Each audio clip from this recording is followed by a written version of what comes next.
Facing the threat of total annihilation, the Asgard constructed one of the most powerful vessels the galaxy had ever seen in the O'Neill Class. It was named in honour of then Colonel Jack O'Neill due to the vast potential the Asgard saw within him and in humanity at large. The class was specifically designed to combat the Replicators, an endlessly self-duplicating scourge of their home galaxy. The ships also represented a new paradigm for the Asgard fleet, as unlike other vessels such as the venerable Skirner class, the O'Neill had no other purpose. It was a pure warship.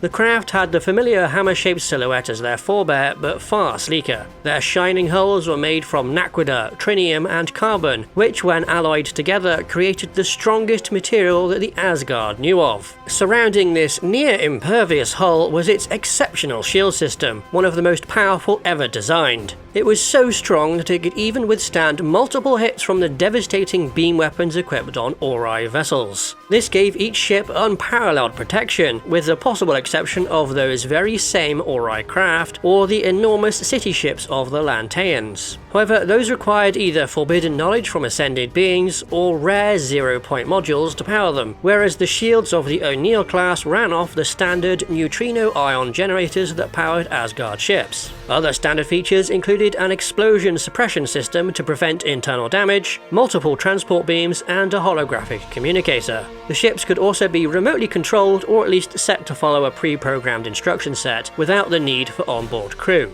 The bedrock of all these systems, and of Asgard technology in general, was neutronium, a rare element that was also required by human form replicators and other nanotechnology. For their armament, each O'Neill carried 4 ion guns. 2 were mounted to the horizontal wing-like structures on the rear of the ship, with the other 2 mounted to retractable mounts on the bow. These weapons were designed to penetrate the shields of enemy ships, rendering their primary defense against most starship weapons completely redundant. They were also the only energy weapon known that was capable of outright destroying the resilient blocks that replicators were made of, a feat that was achieved through the kinetic force of the ion bolt in a similar manner to Tauri firearms. Despite their size, the powerful sublight engines of the craft gave them extreme agility, allowing them to avoid incoming fire or to line up a shot of their own. One of the most potent features of the design was its incredibly advanced hyperdrive, capable of traversing the vast distance between galaxies in mere hours. Even though taking other ships under tow did reduce their maximum speed, O'Neill-class ships doing this could still cross thousands of light years in seconds, or cross the intergalactic void between the Milky Way and Othala in only a day. Thanks to this ship, the Asgard fleet was able to promptly respond to any threat across the multiple galaxies that were under their purview. The lead ship of the class was launched before its completion in the year 2000. Its bleeding-edge technology was used to bait a trio of replicator-controlled vessels into following it away from the Asgard homeworld and into hyperspace. The replicators had to divert power from their shields to their drives in order to keep up with the advanced vessel, leaving them vulnerable.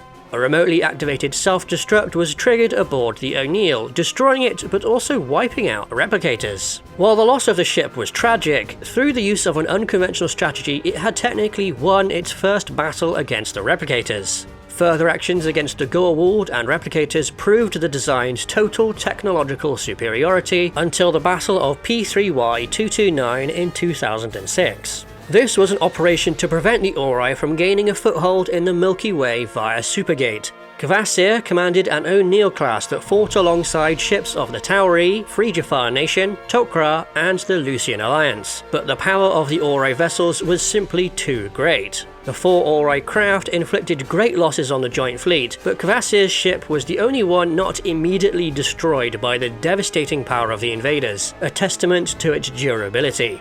The O'Neill class was the apex of Asgard shipbuilding, combining their most sophisticated technologies together into one cohesive design that more than fulfilled its design goals.